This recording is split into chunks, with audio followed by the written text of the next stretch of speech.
Good morning, CLC.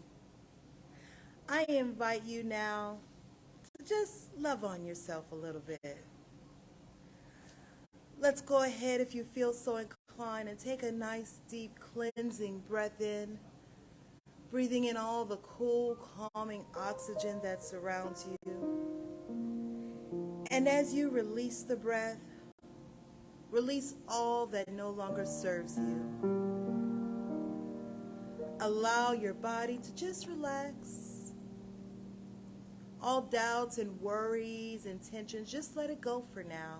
It'll be there. We don't need it in this moment. Just put it aside.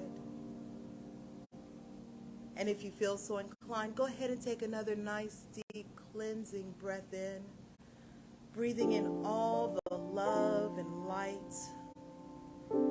And as you release this breath, allow your body to just relax in this moment. And allow your mind to be here now. Universal love enfolds me. Universal wisdom inspires me. Universal spirit enlightens me. Universal power encircles me. I am one, and all is well. As we begin this inner healing process, let me invite you to relax in quiet confidence, opening yourself up to the miracle-working higher power. Now symbolize the unity of your thinking and feeling nature by touching your chest with your hand, and let my words act as your own for your own inner healing, acceptance, and receptivity. I acknowledge that there is a power, intelligence, and wisdom greater than my own. I am in the midst of it, and it is in the midst of me, sensitive and responsive to my every thought, word, action, and feeling. I now make this true for myself by saying aloud, I acknowledge. Acknowledging the higher power working through my life, I admit that I am personally responsible for solving my own problems while being guided and assisted by something greater than myself. As I am ready to surrender the conflicts of my ego to the wisdom of this infinite presence, I simply speak these words: I surrender. Knowing that forgiveness is the key to unconditional love and the feeling of heaven, I now unconditionally forgive anyone and everyone who has ever injured me in any way, real or imagined. And I now forgive myself for all of my mistaken judgments and their resulting actions. From my deepest level of understanding, I now say, I forgive. Realizing that I continually experience the effects of my own thinking, I now choose to allow this higher power to recreate me deeply, filling my mind with thoughts that are only positive, constructive, loving, and beautiful. I call upon this divine inflow by stating aloud, I choose. I now center upon that one special idea that I'm willing to accept as real for me in this coming week. Visualizing that idea as already acted upon and brought to pass. In seeing my idea become a fact of my experience, I enjoy the happiness and peace of my thought fulfilled and gratefully speak these words. I accept. Knowing that I have an everlasting place in the midst of the power that sustains all creation, as well as the support of all those around me, I allow myself to relax in the peace of fulfillment and gratitude and say, I release. Now, in my mind's eye, I envision the presence of someone near and dear to me. This can be a friend, a family member, a teacher or mentor, someone who has touched my life in deep and loving ways. Someone who may not be physically present in the room this morning. I turn toward that image in my mind's eye and say, I'm grateful for the good in your life. Grateful for the good in your life. Now I open my eyes, turn to the world around me, and joyfully speak to anyone physically present in the room or virtually on this broadcast, and share in confidence and gratitude in saying, I'm grateful for the good in your lives. Set. There's a writer, spiritual teacher by the name of Harry Emerson Fosdick. Have you ever heard of Harry Emerson Fosdick? Danielle has flown into action, as I mentioned that name, flying fingers across the keyboard to bring you more about Harry Emerson Fosdick. Harry Emerson Fosdick was my family's minister. He was senior minister of the church they attended. He was senior minister of the Riverside Church in New York City from 1920 to 1949. In 1948, my parents were married in that church, though not by him. But he was called the greatest Christian preacher of the 20th century by Dr. Martin Luther King. So this tells you, and he wrote a whole lot, and most of it's still in print. And I commend him to you because of a statement that he made that informs today's talk, and today's talk wraps up a series on work. And I thought, well, for a lot of us, you know, the point of work is to make a living, and so let's finish this off with just directly addressing the subject of money from a spiritual standpoint. So I want to read you something that Dr. Fosdick wrote, and then we'll riff on it a little bit for the next few minutes and see what you think. Let's see. I see better without these, actually. He says, money is a miraculous thing. It is your personal energy reduced to a portable form and endowed with power you yourself do not possess.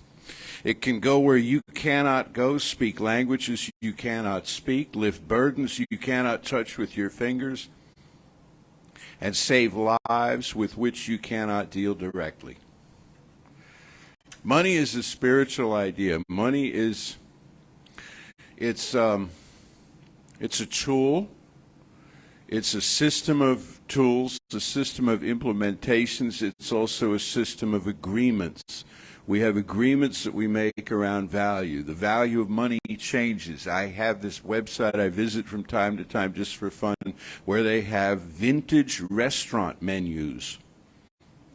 Vintage restaurant menus from places that all of us have been or lived, you know. And you look at these from 30, 40, 50 years ago and you see that you can get a nice big juicy steak for $1.15, you know, this kind of thing. How much did a tank of gas cost when you first started driving? Look at how money changes currency, the value of currency changes from one nation to another. Look at how the relationship of the dollar to the euro to the pound sterling has changed in just the last little while. Who determines these things? Look at how, with the government possibly going into a shutdown in the next week, the stock market's doing pretty well. There can be some kind of horrific thing in the news and still everybody's bullish, on where things are headed. It's all about perceived value. The whole thing is subjective from beginning to end. The stock market, the commodities markets, it's all based on an expectation of where things are going to go. And there's optimism, and then there's pessimism, and then there's uncertainty, and it swivels back and forth between all of these different energies, and you and I do the same thing. We feel flush when it's payday, and then when the bills are due, we're kind of, now what? Or what am I going to do? You get some, I started noticing a few years ago that marketing, more and more marketing on television was aimed at people such as me because of my age. The first thing that got my attention was the Silver Care plan. The Silver Care. What are your loved ones going to do without you? And you have a responsibility, and I hadn't, you don't think about these things until you do. And then more and more, it's like, well, what are your preparations for retirement? And are you gonna outlive? That's a big one. Are you going to outlive your money? Are you going to outlive your money? Because you don't want to outlive your money. But our money outruns us. Like Fosdick said, our money goes places and does things that we can't do, including the money that we pay in taxes. One of the first things that I learned when I came into Science of Mind from the particular person who was teaching it to me at the time, because we all have our own kind of take on it, we who teach this stuff, he said, make up an acronym like, thank you, Father, Mother, God, for the abundance that is mine by right of consciousness now, which I'm not sure what that comes out to, but it's like 9 letters, and put this in the memo line of every check you write, including the checks you write for your taxes, including the checks you write for your utilities or any loan that you have or anything, especially, he said, the stuff that you resist. The stuff that maybe you resent. I wish I didn't have to pay this. This costs too much, but I've got to do this. He said, bless your money. Bless your money as it goes out. Is that superstitious? Is that silly? No, and I'll tell you why. Because the subconscious mind, the subjective thought atmosphere in which we all live, it doesn't know the difference between money and anything else. It doesn't compartmentalize these things, It's all energy. It's all consciousness. It's all subjective. It's all subjective. We place value on things.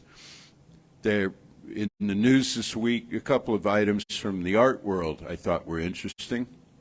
One of them was that somebody bought a painting. You've probably seen these. In fact, somebody said, I think I told you this last week, one of you came up to me and said that we have the same news sources, Apple News. Well, I've realized I need to diversify so as to not be telling you the same stories you've just read, But this one kind of tripped me out. Somebody bought a painting at a thrift shop for $4. Did you see this one? And it was valued at $110,000, okay? Now, look at that a moment. The person who valued it at $4, put it on sale for $4, saw it one way, and the so-called experts see it another. What is the true value of that painting? It's worth everything there is in creation, and it's worth nothing. It's all made up. We have a story that says if something's scarce, it costs more. If something's plentiful, it costs less. And so one way to work around the cost of the dearness, as David would say, of scarce things is to make more of them, plant more of them. It's said that when you increase the food supply, the population grows. When the population grows, you have to increase the food supply. And so these two just keep growing and growing. But the state of stability or the state of equanimity between the one and the other is all subjectively determined. What is the right population? I looked this up the other day. The population of the earth, when I began my ministry, was 2.4 billion people. Now it's 8. Okay? So a whole lot of people have been busy being born on this planet. Then I read this other thing, and it says that the time's going to come, I think it's in the next 150 or so years, where the population of the earth, not through any kind of like traumatic thing, just a natural bell curve is what they're saying. There's also an asteroid out there, but that's another story.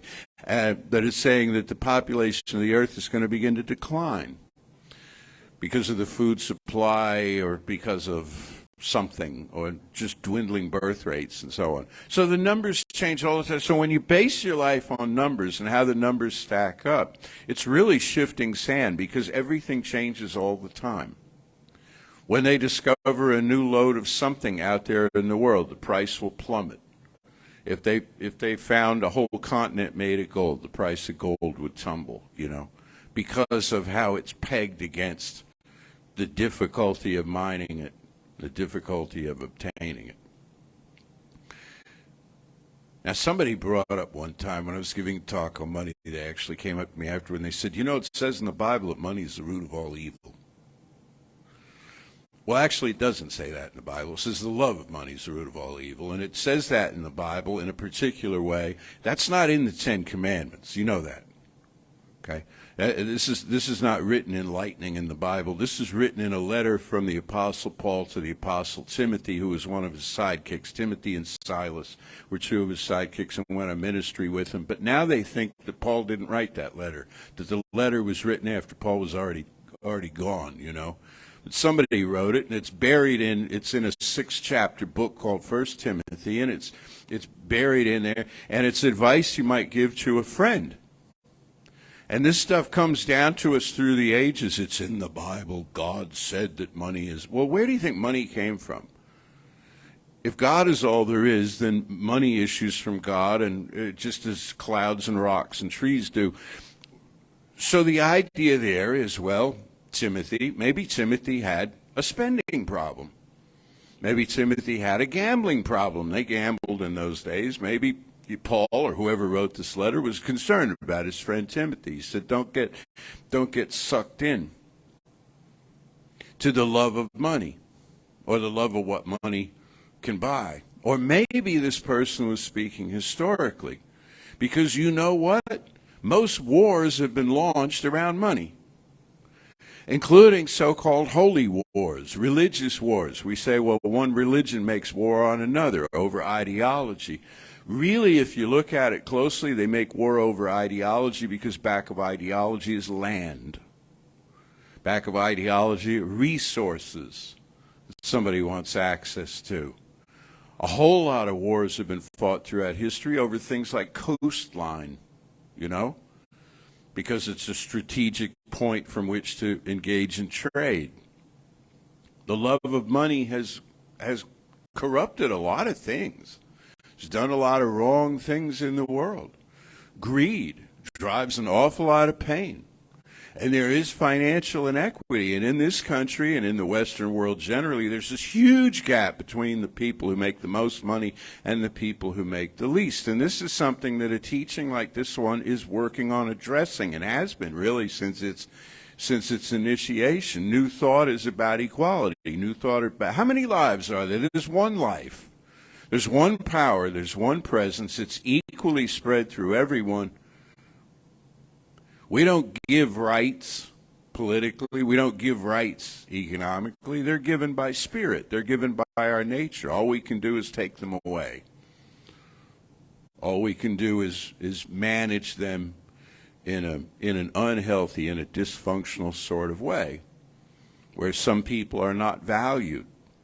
Well, I'll tell you what does value those people is that which created them. And the beauty of this teaching is that no matter how badly you've been treated by anybody, there is a power that is really the only power. And you can go to that directly.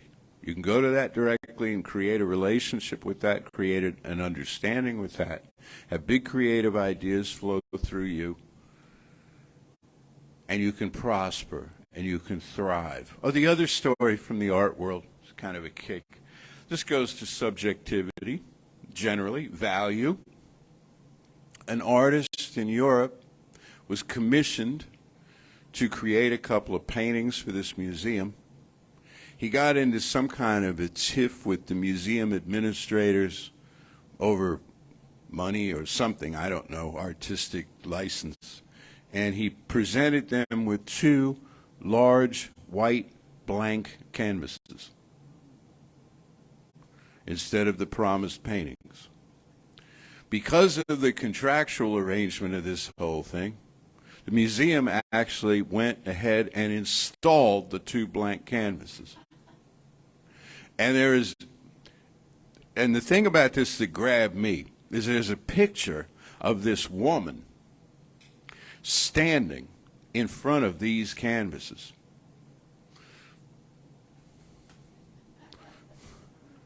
Looking for the meaning. I'm thinking polar bear in a snowstorm. What is this saying? She has her back to the camera. You can't see, the hand is like this, but you can't see her expression, you know. But I'm thinking she's standing there feeling stuff. Haven't you ever felt stuff in front of art? Of course you have. You see things and it's just, you know, whether it's realistic art or abstract art, and especially abstract art, you delve for the meaning in it. And we were talking in this class the other night about the paintings in the Rothko Chapel, which are monochromatic, you know, and deeply evocative. In fact, people come from all over the world to sit in that chapel and look at those paintings and feel their feelings. And I saw this woman in this picture doing this. Now, maybe she knew that these were blank canvases. Maybe she was in on the whole story. Where I'm going with it is she was not. And that's my speculation, and that's my subjectivity. But you see how we operate? We look at, everything holds meaning for us that we've invested it with. We look at, several of us remarked today, we showed up wearing the color green. What does the color green mean to you? It means something different to you than it means to anybody else. As well as all the shared associations, there are private associations that we make. We assign our own value. And there's a school of thought that says that assigning our own value is why we're here. We're here to decide if it's a beautiful day or it could be this or it could be improved or something. We're here to enjoy and be grateful for the conditions that we have and sometimes to rail against them and want to change them and work to change them. That's why we showed up here, is to be active participants in the ongoing co-creation of life. Not just passengers, but real contributors into the world. So each one of us has a direct, unbroken, unmediated relationship with the source of all being. And each one of us has the right to thrive. And so what I suggest for this, and Ernest Holmes and other New Thought people join in this sentiment, you know, is bless what you have and bless what others have. Let go of the fierce need for competition that so often we possess. I think I told you a while back I saw this, I think it was a real estate show or something, ad on something on TV or whatever, and they're talking about this beautiful house and this house that you could redo. You could fix up your house and have all new floors and new this and everything. And they kept punctuating this with, because you'll impress your friends.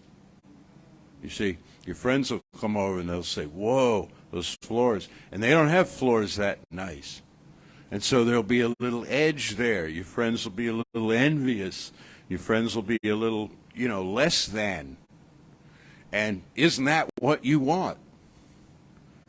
And I'm thinking, you know, maybe the letter to Timothy had more going for it than that. This is not right. This is When we do things to try to boost our self-esteem from the standpoint of we don't have enough self-esteem and we need to get more, we're putting the cart before the horse. We're doing things completely backward. You build self-esteem by feeling good about yourself just the way you are with nothing added. And then out of the self-esteem, you generate in some direction that which you prefer to experience.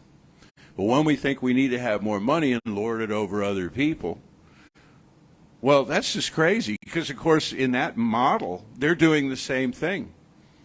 And the whole thing escalates and gets completely out of control.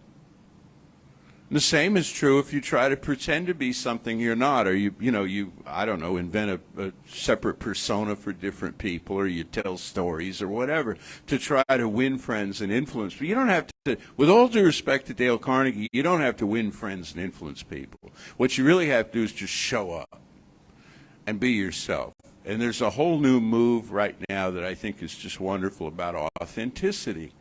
The word gets a little overused sometimes because it's authentic this and authentic that. But the idea is just be real.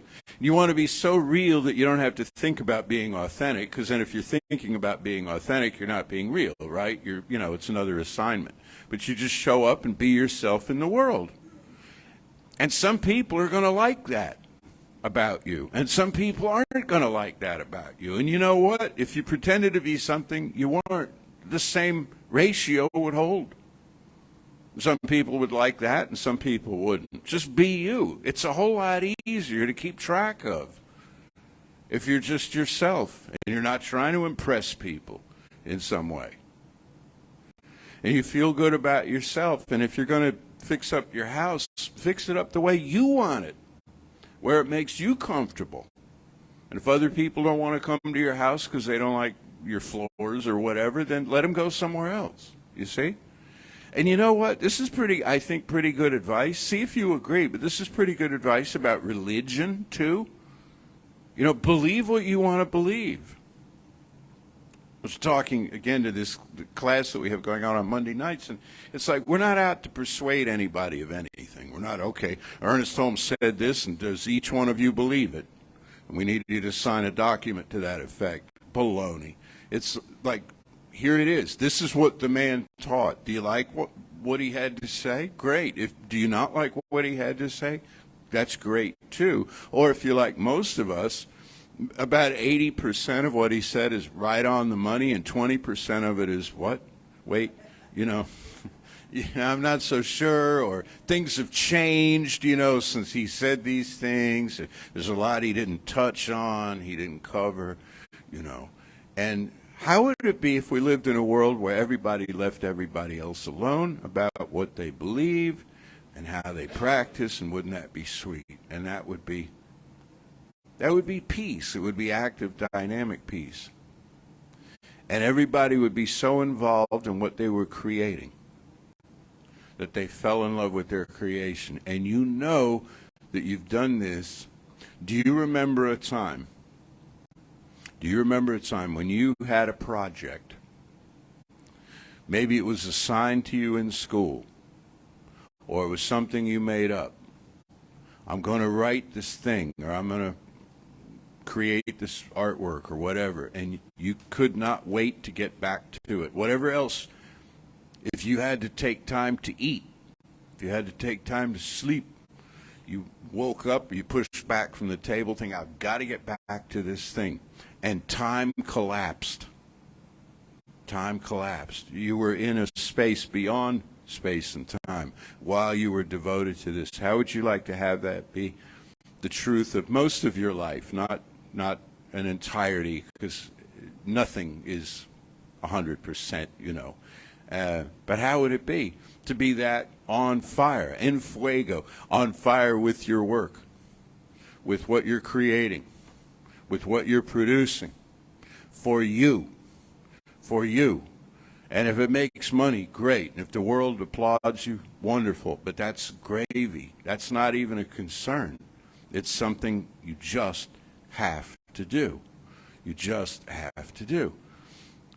All it has to happen for that to be the dominant reality for us is to move some things aside about assigned value, like I said, I think last week, where we've stashed our power. You know, coming up in life, it's a long story, but coming up in life, we get disappointed, we get disillusioned with others and with ourselves, and we chip off little pieces of our power and we kind of stash them under the furniture, and all we say, well, I guess I'm not all that smart, or I'm not all that likable, or I'm not all this, you know, and so we kind of damage ourselves, and we grow. Then we grow scars over this, and we compensate. And if we think we're not real smart, then we have to look smart. And if we think we're not real popular, then we have to pretend to be, and so on. And so we develop these compensating mechanisms, this whole body of baggage, really, that we carry through life. This is what needs to be addressed. There's nothing wrong. There's nothing wrong with our state by nature and our connection with the infinite. There is sometimes something wrong in how we interpret life based on past experience. So how do we deal with that? Well, psychoanalysis comes to mind, psychotherapy. These are valuable tools. Here's the best one, and it doesn't rule out those. Can encompass those, can encompass recovery programs, can encompass the path that you walk. But here's where they all kind of point to, they all kind of turn to, is regular, daily, spiritual practice. Regular, daily, spiritual practice, perhaps more than once daily, where you go to the source of your own being, and you say to that source, show me who I am. Right? You don't have to go to it and say, let me tell you how miserable I am. Let me tell you all the stupid things I've done. I've made a list and brought it with me. You don't have to do that with this power. First of all, if there is such power, and it is all the mind there is, well, it already knows that, except it doesn't hold it against you because it doesn't see you as something separate from itself. Because if it could do that, well, that would be a whole other world of problems. No. Instead, you go to this source and you say, show me more of who I am. Show me more of my own true nature. Give me some of that good old unconditional love. And it does this. And it does this. It'll give you a big, stunning idea, for example. And then it's your job and my job to not say, whoa, a big, stunning idea. The last one of these I had, I completely punted on. So our job is not to do that. Our job is to say, whoa, new, big, stunning idea. Let's see where this takes us. And you dive into it. And you dive into it. It will tell you, this one life, there's stuff you can let go. There's attachments you can release to definitions of yourself without having to process in painful detail where these attachments came from. It's called giving it up. Tonight is the first, well, it begins the observance of Yom Kippur. And what is it, a Rev Yom Kippur? Erev. I always pronounce these things wrong. Erev Yom Kippur. Yom Kippur is about asking for forgiveness from the deity. Erev Yom Kippur is about asking for forgiveness from your fellows, from your family, from your friends. Forgiving yourself for the things that you've done. It's all deep spiritual work. It's all a release. And as you peel these things off, like an onion, you know, there's this core of you that's whole and complete and perfect. Now, this is swerved off into general spiritual teaching here. So just to cycle back and wrap it up in terms of money. Money's something you handle pretty much every day.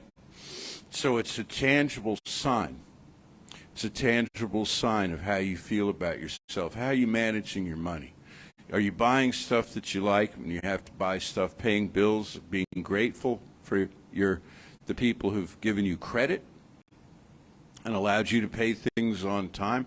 Look at your money in this wholesome kind of way. Are you using it to boost your self-esteem? Set it aside, close the checkbook, put the wallet with the cards and the Venmos and the apps and all that away, okay? And just go to this source and say, show me who I am and tell me how loved I am, so that I don't have to spend my way into a false narrative of this, so that I don't have to accumulate a lot of stuff as a substitute for genuine affection and approval. And habits change and things grow. Okay, this last thing. You're sitting in a spiritual center, a.k.a. church. We style it spiritual center because church supposes a Christian orientation. As you can see, we're ecumenical. We have a number of different connections, really all of them. This is sort of the thin live wire that runs through all spiritual traditions, or so was believed by the founders of New Thought. And I like that idea, you know. So, well, in places like this, in spiritual centers, I mean, the irony, again, is not lost on me that no sooner will I have finished this talk than a basket will be passed under your nose for you to put money in, okay? Well, this place takes, you can see, we have a nice place here, and the AC's cool, and the lights are hot and everything, and this is not free. This is not, as a matter of fact, we pay commercial rates for stuff as a spiritual center. Giving to a spiritual center is a wonderful thing to do for a number of reasons. One is you like the place, you like the people, you like coming there, you want it to continue. Another is you want, when you're gone, other people to be able to come there down the years. And I texted this group, my core group, last night. It hit me yesterday that last night was the 35th anniversary of my ordination. So it's been a while doing this kind of thing, and there are people who were with us here 35 years ago who aren't now because they're off the planet, okay? And those people had a vision that this place would be here today. They didn't know what it would look like in 2023 or who would be here. They didn't know we'd have a pandemic that would turn everything upside down and inside out, you know. But they wanted this place to stand. And there's a third reason they give, and that applies not just to creative life, but anywhere you give. Is when you give, you send a powerful message into your own subconscious mind that I must be a prosperous person. Why? Because I'm circulating my money. And this guy Fosdick had something to say about that too. This one I have to try to do from memory. But he said the Sea of Galilee is a living thing. It's fed, this one Danielle can look up. It's okay. The waters run down from the heights of Hermon, cool and clear, and they feed the Sea of Galilee. And it's a beautiful place because it has an outlet it gets to give. But the same water entering the Dead Sea makes horror, because the Dead Sea has no outlet. It gets to keep. It gets to keep, you know. And that which we hoard sends a message into our subjective mind that we are cut off from our source. And so we better stock up and hunker down. And that belief, not the truth, but that belief implanted with intensity in the subconscious mind creates an appearance of just that. So when we circulate, I want to encourage everybody to circulate money. You don't have to circulate it all here at Creative Life. I trust you will circulate it enough that when you come back next week, the lights are still hot and the AC is still cold and so forth, you know? And that we can expand a little and do some maintenance and fix things up and have have a gardening work day on or about the 14th of October where we bring in some mulch and do some things. You know what I'm saying? But you heard when we talked about Maui, You heard the name of a fine organization. There were two actually that were brought up. One that Jeffrey brought up, and another that we had on our Facebook page. There are all kinds of wonderful groups out there in the world doing all kinds of wonderful things for people and situations and animals and nature and art and music and culture and poetry and on and on and on. Whatever interests you, whatever you're passionate about, please invest in these things. And you'll have a sense of ownership. You'll have a sense of empowerment. It won't be a substitute for your self-esteem. It'll build on your self-esteem, you see? And you'll say, yeah, I did that.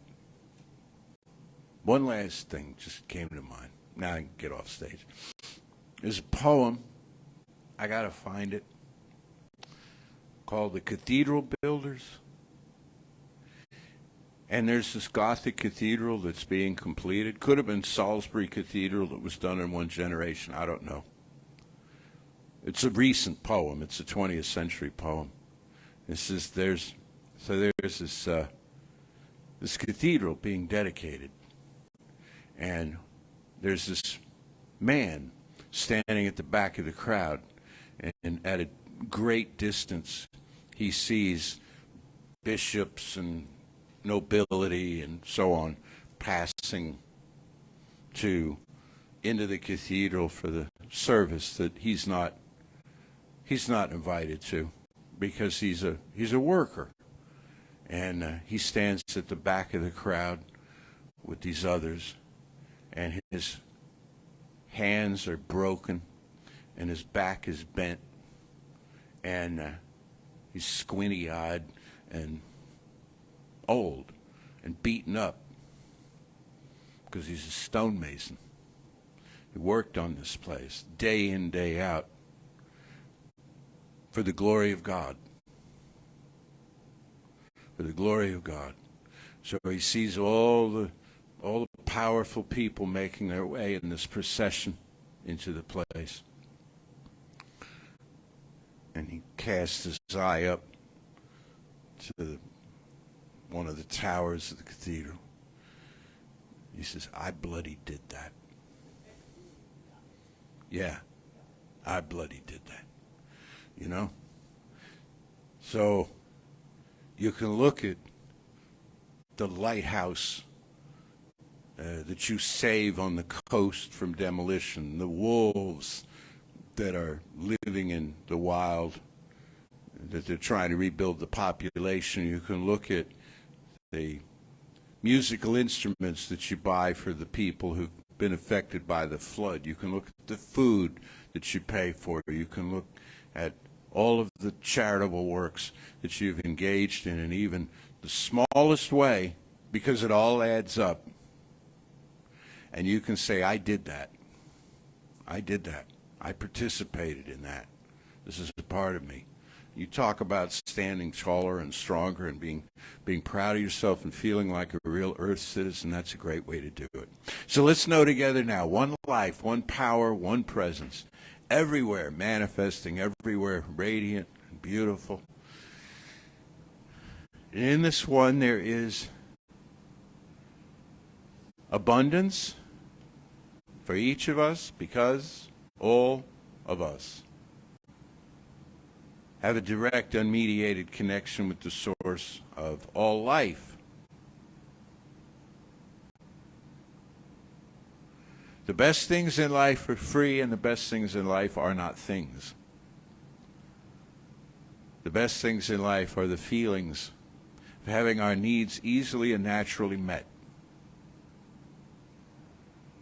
The feeling of having the ability and the wherewithal to bring forth our creative ideas in solid, tangible form.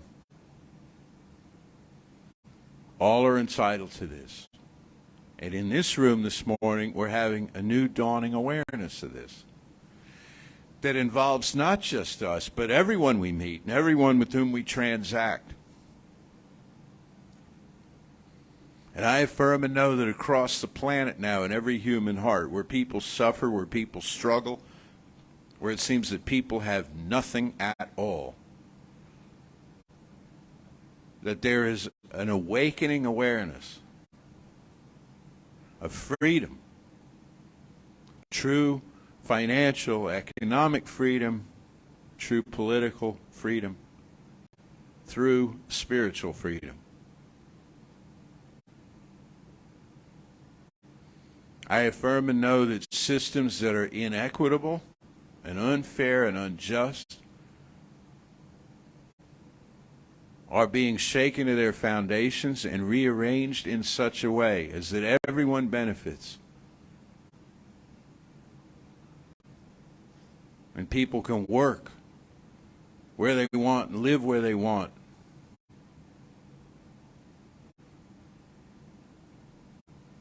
And everyone thrives as a result.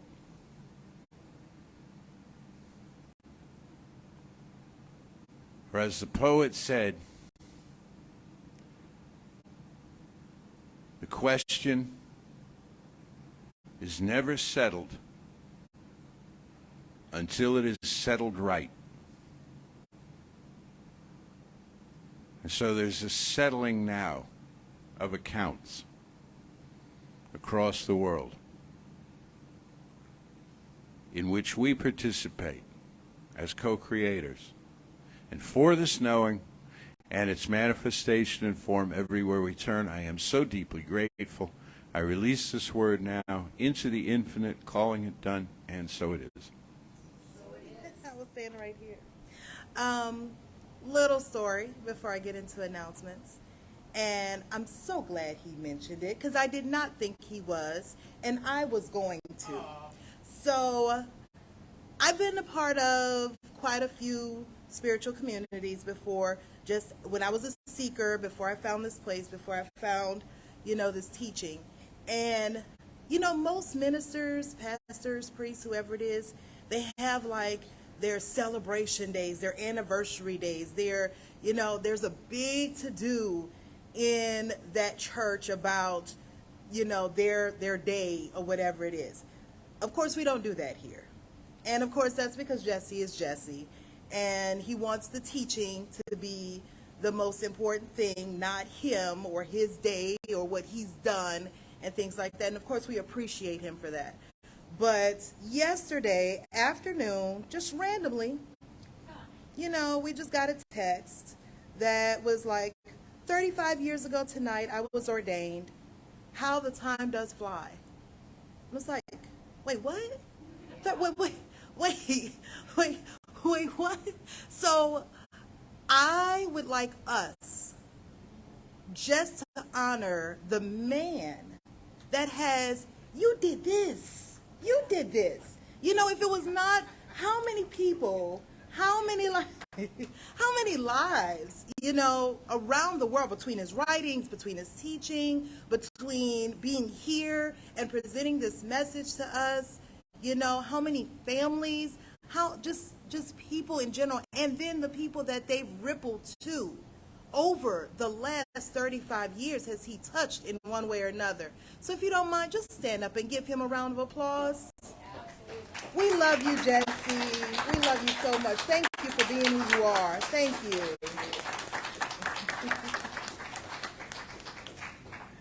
Thank you, everyone. Welcome back, everyone. Thank you for being here yet again. Thank you for your energy.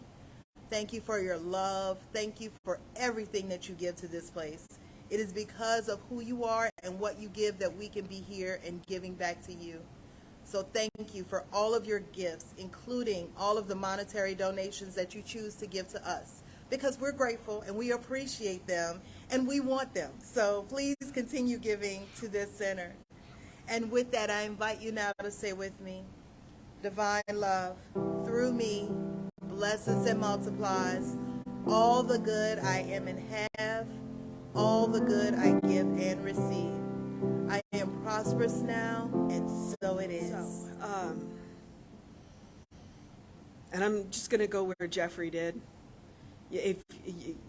I know if you're watching this on YouTube, you don't get to hear all of the music, but he just did Imagine by John Lennon.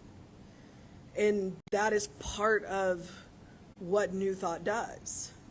We imagine a better world. We imagine a world that works for everybody. And then we go out and do stuff to make it happen.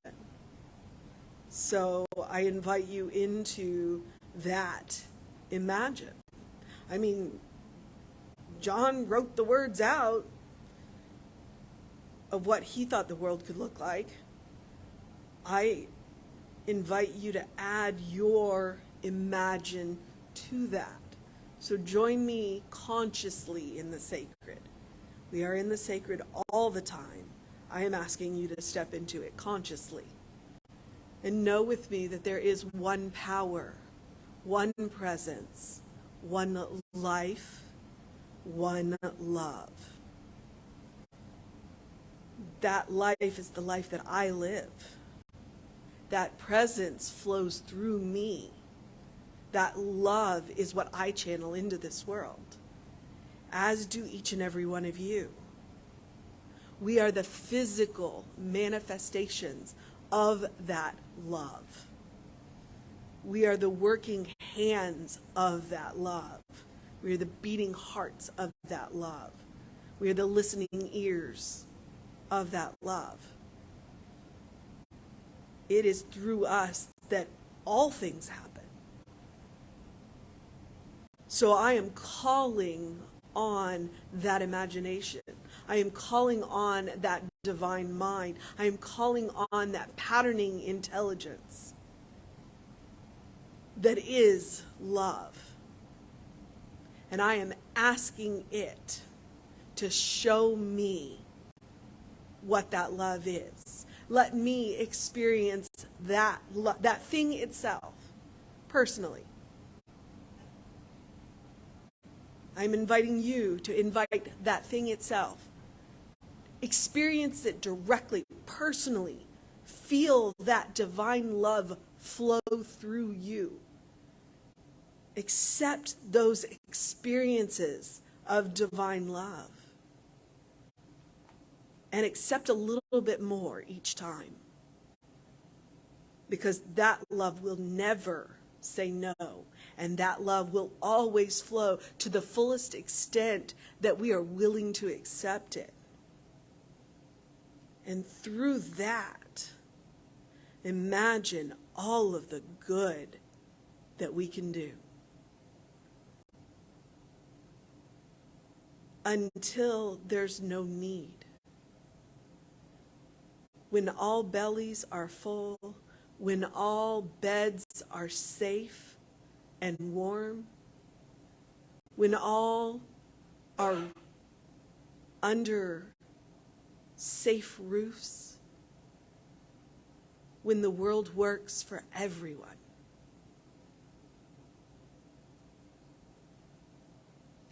I am imagining that now. With a world that is green and growing and flowing in its proper cycle. And I'm grateful to know that. I am grateful for teaching that teaches me that I have a part to play, that I am integral to the system, that you are integral to the system, that we are the physical manifestations, the divine channels. I'm grateful for a community that comes together to share that idea. I am grateful for our ministers, our practitioners, our musicians. I am grateful for each and every one of you. I am grateful for the technology that allows us to broadcast this out into the ether and the reaches of space. And I am grateful because it's another word for love, which is the only power there is. And I relax and release it into love and law with love, calling it done, and so it is.